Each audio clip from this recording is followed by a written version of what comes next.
Today we're going to build a system that we're calling tank to table, and the design here is a 500-gallon tank that we're going to set next to a garden bed. So garden bed like this. We're going to build a structure that has a roof. That roof will directly feed the tank, fill it with water, and then during the summer you're going to use that water to feed the garden bed. So that's why we're calling it tank to table directly.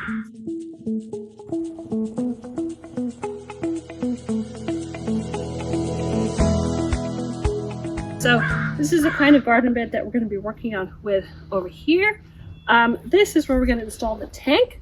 You need to find a spot that's nice and level. So we've leveled the soil underneath, and the tank needs to sit on a base for stability. Where we live, according to the county rules, a tank of this size, 500 gallons, does not need to be braced for earthquake security, but it does need to sit on a stable base. So this is how we built the base. We've built it from 2x12s with little posts on the inside that basically fits snugly around the tank. And then this is the bottom of the base. We've put wire on this because we don't want gophers or rats or squirrels digging underneath and making it unstable. We're going to flip this over and fill it with base rock, so it's going to be really nice and stable. In past designs, we've used wood that's a little less high. Here we decided to go with a 2x12 to build a bit of a higher base so that we could use more the effect of gravity to water the garden. So the higher the tank, the greater pressure you're going to have to go and water your garden. Here, we don't have much of a slope, so they're kind of at the same height, and we wanted to give the tank a little more height so that we could gravity feed our garden bed over here. All right, so we built our pad base for the tank. We built it to be larger than the tank, and we filled it with base rock and stamped it down. And yeah, so this is the pad, and it'll give us nice elevation to use our gravity fed drip system into our garden beds. All right, so here we have the inlet for our tank. When we bought this tank, it already came with this 2-inch inlet, but all of our PVC and our pieces, our leaf catcher, everything is 3 inches, and it's important to have probably a larger diameter than 2 inches. So what we're gonna do is we're gonna use this hole dozer and drill a bigger hole and use this 3-inch PVC or 3-inch bulkhead fitting. We're gonna take this off, stuck it in, get on the inside of the tank, stick that in, and this is kind of this is a gasket right here. This will stop any water from leaking, and it's nice to have a rubber mallet to hit it in a little bit. All right. So this got done off screen, but we drilled the hole for the inlet and put in the bulkhead fitting as I described. Then we put in this 3-inch PVC threaded nipple, which we put Teflon tape on both ends of that threaded nipple. And on the end of that threaded nipple, we put an adapter piece that goes from standard pipe thread to the slip fitting for 3-inch sewer and drain PVC. We'll show you what these components look like when we do the same exact steps when installing our overflow. So if we get a lot of rain and it fills the tank, what happens next? So if there's too much water that's being sent in the tank and the tank's full, it's going to need to overflow somewhere. So we're going to install an overflow using the same diameter as the inlet, so 3-inch. We're going to need another 3-inch bulkhead fitting and drilling in a hole. And we're going to drill it in here. It's helpful to have a flat surface. We're going to mess around and see if we can get it in here, because it would be nice to have it at a higher level so we can fill the tank more. But yeah, that's going to be drilled in here, and we're going to have the same PVC nipple to PVC that we're going to have for the inlet that we'll go over, and that's going to be redirected down and with PVC elbows over, and eventually we'll plant stuff here, and it'll be getting passive water from the overflow of the water, anything that's over 500 gallons. Yeah, the overflow is an important resource. We can make use of that with a bioswale or something. Right, yeah. Now, you don't want the overflow to be above the inlet. That would be bad, right? Because then water will be coming out through the inlet over here, which we don't want. So right, you don't want want this your to be system below. filling back into the inlet pipe Right. if it reaches a certain level. And how on earth are you going to screw that second piece on the inside? So the thing about bulkhead fittings is you need to get it in, and then from the back side you need to screw this in. So that might be easy on the inlet over there, but in this side I might have to be getting in the tank and do it from an inside job. Fun! I'm gonna pull a prank on you and fill it with water first, then All right, I'll bring my scuba gear. All right, yeah, don't have kids do this, okay? That's dangerous. All right, so we're gonna go over the pieces that become our overflow. Once we've drilled the hole, we're gonna put this bulkhead fitting. That's just this middle piece right here. On each side of the bulkhead fitting, we have a 3-inch PVC nipple, and those have Teflon tape on both sides. On each side, again, we have a 3-inch adapter that goes from the pipe thread, 3-inch pipe thread, to, this is called slip fitting. So PVC will just slip straight into this. So the tank wall will be sitting right here. It's important to know that this little rubber piece is essentially a gasket, and that needs to go on the inside of your tank, and that's what's creating the seal of the bulkhead fitting. So there's no tape in that middle piece there. Correct. The only tape in the middle, yeah, there's no tape in the middle piece. And why have you got it on both sides? So we've got it on both sides because, as you saw in our tank, the overflow could only be put as high as the tank was flat, but we want to maximize the amount of water that can fit inside the tank.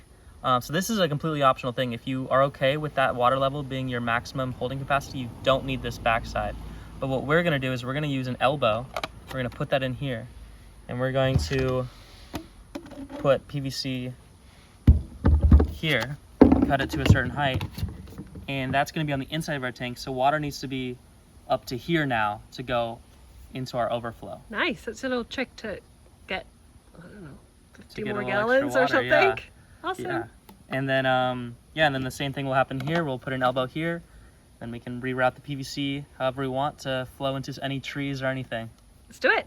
All right, so we're gonna drill the hole for the bulkhead fitting that will be our overflow. Our overflow is gonna be 3-inch PVC. So we have a 3-inch bulkhead fitting. And to drill a hole, we wanna find a hole dozer that has the appropriate outer dimension. So this is a 4.5-inch hole dozer. And we're gonna try and drill as high as possible so we can maximize the water that's stored before it gets overflowed. And we have a trick to increase that we'll show you in a second. But here, let's drill it in. Show us. So that was a bit tricky. What was the trick there? So the trick to doing your hole dozer, especially with a large hole dozer, is to, first of all, have it at a lower speed. You don't want it at too high of a speed because it generates a lot of torque and you can grab onto the material. But you want to kind of just keep it right against the material. You don't want to be pushing it into the material because you're basically just scraping it away. And this is for plastic especially. But if you push it in, it's just going to grab and it's not going to work. And yeah, go slow, go in and out a little bit. And luckily it's a pretty thin wall, so it wasn't that far to drill. Made a bit of a mistake here because when we drilled the hole goes a little too far into this curved area and that makes things complicated. So don't hesitate to put the hole down here because we're going to put a bit of PVC on the inside that'll enable you to save this extra water. But you'll really help yourself out if you put this hole a bit lower without going into this curved area. Goodbye, James. All right, just like Mario, I'm going down into the sewers. See you maybe one day. Bye. So this is me inside the tank. This is our tube right here that we cut. So like I said, water needs to get all the way up here before it can start to overflow. And as you can see, we screwed it in. And even with the fact that we cut the hole a little too high with this curve, tightening it made this gasket tighten all the way. So you can't see any light coming through. So this is probably going to be a good job, especially since it's not a pressurized system. This is going to be waterproof.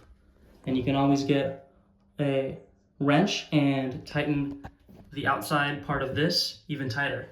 All right, let's go back to the surface. All right, so we're taping up all the components to put our outlet to get all the different fittings because we're gonna have different things coming out in certain places. So it's important to note that we need to put tape on anything that is just thread to thread. For these sort of things, these garden hose attachments, they have gaskets on the inside. So if anything has a gasket, you don't need any tape right there. That's that little rubber piece. Correct. And that's garden hose threading, not PVC thread. Correct. So it's a different shape. Yes, and we'll run you through how everything is in a line. But really quick, I'll show you for using Teflon tape, in case you don't know. you're going to want to start sort of on the outside. And I like to hold it down on the bottom with my thumb. And you always wrap clockwise. So this is clockwise for me. And an important tip is to try and get this little part right here, flush, and then wrap it again so it doesn't come up when you turn it. Turn it into your fitting. If you mess up these steps, your tape's gonna come undone while you're twisting it into its piece. So I'm just gonna, oh, we're reaching the end of this roll. I'm gonna redo that later. But let's just say I got all the tape on here. This is gonna go, this is a 2-inch PVC nipple. Well, it's a 2-inch PVC reducer. So it goes from 2 inches, we're gonna screw this into our bulkhead fitting, to a 1-inch PVC nipple. And this is taped on both sides here. Then this 1-inch PVC nipple goes to a 1-inch ball valve. It's called a ball valve because there's a ball on the inside, and that's how you turn it on and off. And then we're gonna put a 1-inch, so all of the things I just listed are pipe thread. Now we're gonna go 1-inch male pipe thread to 1-inch male garden thread. And garden thread is different, like Alexi was just saying. It goes onto these sort of Y splitters, which have gaskets on the inside, so there's no tape here. So that can just screw on here. And then we put another Y splitter because we're gonna have a couple other things. Last we have a garden hose thread female piece that goes into a male pipe thread piece, or a female pipe thread piece. So this is basically just the same thing but going from garden hose to pipe now, and that's taped to a male pipe thread piece to a hose barb. And we have 2 different ones because we're gonna have 2 different hoses attached. So this is the size attached for this clear plastic tube. This is a 3/4 inch barb, and it's gonna go straight into here. And this is gonna be used as a sight glass, which we'll go into later. For our irrigation, we have this 5/8 inch inner diameter barb, and this is just gonna go on here, and this can just get shoved on here. And this barb fitting is all you need to have a good seal, and water can flow in, and you can do the rest of your drip system. And we will have a side where we'll have a regular hose, right? That's the other side there. Correct. So then this side right here can be used as if you just want to have water pour out, right? Or you can attach a hose, and this is a hose thread. And can you show me that piece that goes actually into the tank there, the bottom? This right here? That one. So just to highlight this piece, when we did an install a while ago, we didn't properly seal it and put PVC glue or anything. Teflon tape? Teflon tape or PVC glue. And then it started leaking, and we had to drain the whole tank so we could seal it properly. So do seal it, or else you'll be losing your water. All right, so now that we got that in, we can screw in our Y splitters. And like I said, these have gaskets, so you don't need to tape up or glue up anything. We're gonna be putting our sight glass on this side. So actually I'm gonna reorient this, put it here, and our barbed fittings can go on as such. We can have a drip line, a sight glass, and anything for a hose or just a general outlet in general. Exciting. Yeah. It says non-potable water, do not drink. One of the concerns is, for example, bird poop getting on the roof that you're collecting from and then contaminating the water. And then also, do not enter the rain tank. That's dangerous when it's full of water. There unfortunately have been cases of children playing on rain tanks and falling in and drowning, especially small kids. So you definitely don't want this to be a play structure. And in fact, we're going to put a locking lid on top to prevent people from entering. All right, we're going to start building the roof. So we have these 2 side posts. How long are they? This one is 8'6" inches right here, and that one is 9'11". Right. And you cut the top at an angle. What's that angle? Correct. We cut this at 10 degrees, and we have this 8-foot long 2x1, and so given that this is 8 feet, and this is where the gutter and everything is going to be, we know we want that to be at least 8'6" because we measured the height of the tank and everything, Right. You can do some trigonometry and find that there needs to be a 17-inch difference between the heights of these two posts. And we don't need a big slope. We just need a little slope on the roof. Correct. You could probably get away with a shorter angle. And then first, show us, we're first going to put a screw from the top down. Right, we're going to drill pilot holes and then a screw in here on both sides. Yeah. Yeah, definitely want a pilot hole so we don't split the wood. Correct. And then we're going to put these metal pieces on the side just to make it really solid. My last question for you, James.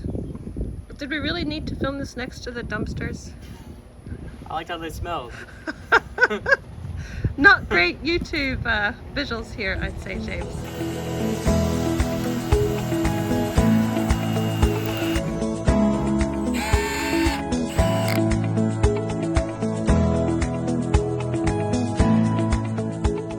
Alright, now we're putting these rafters in, and we also put this piece of wood at the front that we're going to attach the leaf catcher and stuff onto. So here are the rafters, putting them up. Noting that we're leaving some overhang because the roofing material is going to go further out. We're going to leave a hole in the middle so that some water gets into the garden bed, so the garden bed doesn't end up totally bone dry. When you put your roof on, you want to be able to capture as much water as possible. These little grooves here, make sure it's facing such that you collect water in these last two grooves. It'll actually help you collect more water, so make sure you face it this way and not that way, otherwise you're going to lose all this surface area.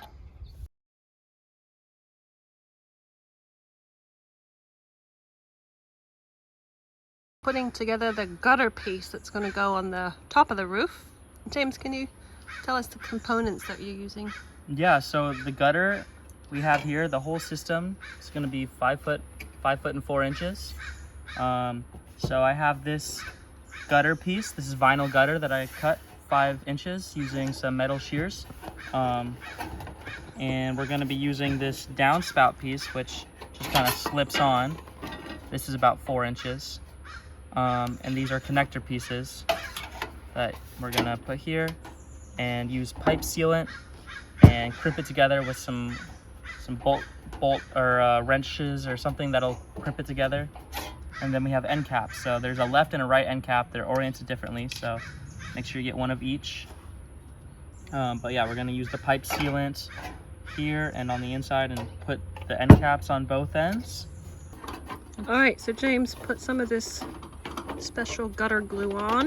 This actually came with a package, but you can buy a larger 10 ounce container if you need it. And then put it all over the end caps. And it's now, show us the fancy tool you're using.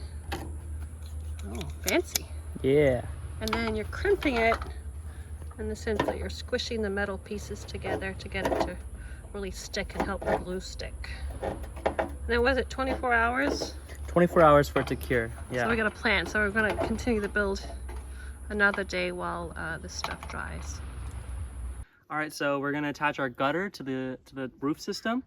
These are gutter brackets we got at Home Depot, and they fit. So there's a flat side of the gutter and this beveled side. The flat side is what goes on the wall. Yeah, the structure. So we're gonna hook it under here and hook this over here and use a drill with this socket drill bit to drill it in there. And there are recommendations of how many clamps you need or how many brackets you need per length of gutter, but since ours is only 5 feet, it's not a huge concern. We're using 4. The roof is on. Now you have 2 more steps to do. One is to attach all the leaf catcher and connect these pieces here, and then over here we're going to install a sight glass, which is going to enable us to check how much water is in the tank, and then we will be done. We then screwed in our 3-inch leaf eater, which is a specific item that you can find the link for in the description. An important thing to note about your system is mosquitoes. This fine mesh right here catches leaves, but also stops any mosquitoes from entering your tank. And so that's very important when considering the health and safety factors of your rain tank. Then I glued up the T-piece for the first flush diverter, which is also a specific item that you can find the link to buy in the description.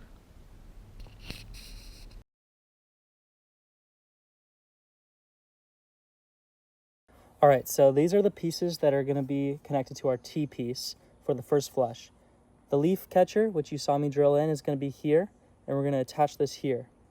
I cut a tiny piece of PVC to go in between this piece and this piece, which you saw me do, so that they can be connected and glued. And then I put this adapter that's going to go between our two types of PVC, because it's important to note that for this project, we're using two different types of PVC. For the main overflow, the inlet, the inlet, we're using this sewer and drainage pipe. I'll list all the numbers, but you can see here that this is ASTM D2729. So this doesn't quite fit well here, but because I glued this hub on, it's gonna fit. Now for the first flush, because it's gonna be filled with water, we're using this PVC, which is rated for pressure. This is dual rated. You can see here it meets D1785 to 21 and D2665. So the diameters are slightly different. These will say 3-inch for all of them, but the outer diameter is a little bit different. So this will fit directly. We can just glue this in. So we're gonna attach it here. We're gonna cut it to the length that we want for our first flush, and then we're gonna attach the bottom pieces, which I'll go over in a second. So let's go over what the first flush diverter does. A first flush diverter basically diverts the first however many gallons or liters that you want from going into your rain tank. And the reason we do this is because during a first rain event, your roof is probably covered in pollen, bird poop, dirt, what have you. And we don't want that to be going in our tank, because that's going to contaminate our tank water. Even though this is non-potable irrigation water, we still want to keep it clean. So this system basically sequesters the first however many liters, and we'll go into how much that is based on the length of your first flush diverter. For example, we're using this 4-foot long piece of PVC. That's going to catch about 5 liters of water, and there are equations and charts you can look up for telling how many liters will give you, or how long of a 3-inch PVC chamber will give you how many liters of water. The magic is in these two pieces, these 3 pieces really. This is the ball seal, and this is going to go on the top here, and this ball is going to go on the inside, and this ball gets pushed up with the water, and once it gets to the top, it gets sealed like this, and the dirty water's here, and then the clean water goes in, and this is sitting like this. The clean water gets blocked by this ball and goes in to your inlet. While that's happening, at the very bottom, we're going to have this flow control valve. So this has a little rubber piece that has a tiny hole, and it leaks out the bottom, and you can redirect this if you want to. You can also just let it drip on the floor, and this is just going to slowly drip out the dirty water. We then have this filter screen. This goes in through our bottom piece, which they call a screw cap. So this is going to go on in here. This all gets glued, and our flow control valve goes on here. And this just screws on, and all of this will get PVC glued. And now we have our first flush diverter. Our ball's in here, as you can hear, and that ball will get pushed to the top when it gets filled with water, blocking off the first flush and allowing clean water to go in to the inlet. So off screen, I glued the little T-piece underneath the leaf catcher, and then cut and glued the PVC to go into the inlet. And remember, this is sewer and drain PVC, which means all of the hub pieces and the elbows that we've talked about earlier are for sewer and drain PVC, not for pressure rated DWV PVC. So we have our chamber. I've glued the bottom piece with the control valve right here. Like I said, I'm going to be putting this ball inside and putting the ball seal right here. Then I'll sit right there. We don't have to glue this or anything. Just sit right there. And now I'm going to put PVC glue around here and attach it in here and put these little clamps right here on the top and at the bottom.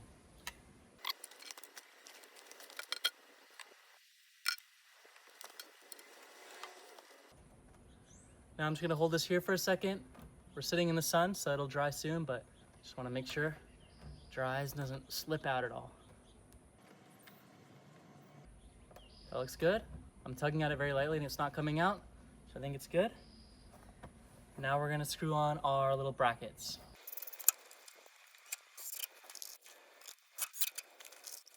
So the kind of first flush diverter that we bought comes with 8 different sizes of these little rubber pieces that go in your flow control valve. They all have different numbers on them, as you can see. This one says 0.25 and it goes all the way up to 2. And the smaller the number, the smaller the hole, meaning it'll drip slower. And this isn't super important, but just because our roof is pretty small, we're not going to be getting a ton of water at once compared to a giant residential or city building. I want to use the smallest numbers possible. That way, when the system fills up, this can be full for longer and water can go into the tank, versus if it drains too fast, it's going to keep going through this and it might not be as necessary. So I'm going to pick the one I just showed you, the 0.25, breaks off. We have a top and a bottom. It says top on there, and that goes here. And these can get changed out, which is the beautiful thing about it. I'm just gonna screw this on. And yeah, so this can drip out like this. Like I said, there's a little barb fitting if you want to redirect this somewhere with a little hose. We're not gonna do that right now, but that's the first flush diverter. Lastly, I'm going to go over our 2 outlets. First, let's talk about the sight glass. So this is a 3/4 inch clear tube that you can buy at pretty much any hardware store. And we've mounted them here with broom holders that we got at Home Depot, but you could use any kind of bracket probably. So we're going to mark along the edge, or maybe here, the amount of gallons that's in the tank according to this height, because water will raise to the same height that's in this tank as in this tube. And it's clear so we can see that. So let's see it work. We haven't tested this yet, but it's connected to this barb fitting, and this ball valve is on. I'm just gonna turn this on. There we go. It just flew up. It's bouncing because it needs to reach an equilibrium. But as you can see, it's right there at the top. So our tank is almost full, a little bit under, but right about a little under where this is. So it can have a little bit more water. Once this reaches above, it's gonna go out the overflow. And if you want to, this water will sit here unless you can take this out and just pour it out on your plants as such. Lastly, we're gonna talk about how this interfaces with your irrigation. You could just run your 1/2 inch main line and then into a drip system and use it fully from the tank. But what we've done is we've connected it here, goes along, to our system that is connected to our hose spigot. It runs from all the way over there. So what I'm able to do is I can switch. If I want to use my hose spigot over there, the city water, the pressurized water, I would turn this on and I would turn this off. And now water that will be coming up here will be blocked to go in here and will only go here and to our drip line. Vice versa, if I want to only run from the rain tank, I'm going to open this and close this. And it's important to make sure the other one is closed, because if I had these both open, the rainwater would just flow through here and some of it would go out here, but some of it would go in here. So make sure this is shut, and then your rainwater system can go to your drip line. Okay, I've made sure that the main line water is off and the rainwater is on. I'm going to go over to our outlet. I'm going to make sure this is shut. This is going to be open. This is going to be open. And this is going to be open. You can hear it going.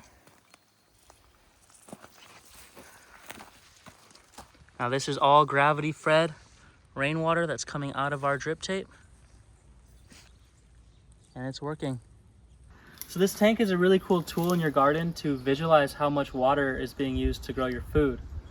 We've gone over this sight glass. You can see the amount of gallons showing how full your tank is, but you can also just quite literally see how it drops as you're applying water through your drip irrigation. We've done a whole series of research and are working on a research paper about specifically how much food you can grow with a 500-gallon rain tank. And what we found is that here in Santa Cruz in a Mediterranean climate where we get no rain from roughly March to October, we were able to fully irrigate 1.5 to 2 garden beds for 3 rounds of growing lettuce. And that yielded us about 600 heads of lettuce with these 500 gallons. So it's a really cool tool to see how water and food is connected, and we're excited for you to implement it in your gardens. So in our experiments, we tried growing lettuces with this 500-gallon tank. But another thing we'd like to investigate in the future is using this water to do hydroponics, because hydroponics uses a lot less water. So with this tank, we grew about 600 lettuces over a 6-month time frame. But in the future, I think we want to investigate how many lettuces we could grow with a hydroponic system. We did it! We did it! Yay! We built our tank to table system. Pretty cool. Yeah, it looks great. And James is showing you how, when he turns the irrigation on, it does irrigate this garden bed. But keeping in mind, as the pressure drops, this is eventually going to not irrigate the garden bed anymore, and you'll probably have to irrigate manually as the pressure drops. But it works out. It works out. We have water in the tank. Correct. We did want to provide a bit of criticism or follow up on the design, what we do next. One thing we discovered building it is that the roof ends up being really high. Right. Don't you think? Yeah. Higher than we expected, right? Right. And it would be nice to have a lower roof. We're gonna have to brace this. We'll brace this later. But I'd really like to be able to clean the roof, so that if there's bird poop or other contamination, we can just wipe out the roof and have more clean water. Right. How would we change our design? So I guess one obvious answer was just getting a shorter tank, and you still want to have a good holding capacity, but there are shorter tanks that you can buy out there, just with a shorter design, because the whole point is that it needs to flow from above your tank. So if you got a shorter tank, you could have a shorter roof. Yeah, one of those, they're fatter tanks, but then they have a wider footprint, so that's the compromise. But I think we'll try that next time. And then another idea we've been kind of kicking around is, instead of putting the roof on the garden bed, putting the roof on top of this system here. Especially if we have a shorter, fat one, we can take these posts and we can build the roof on top of the tank, which would serve the purpose both of protecting the tank from the sun and collecting water. Right. I think that would be a cool other design to try. Yeah. So that'll be what we'll do next. Yeah. But thank you for watching. Yeah. Until next time. Yeah, I hope you build it too. If you want to learn more, you can visit our website by scanning the QR code or by going to sites.google.com/ucsc.edu/rain-tanks.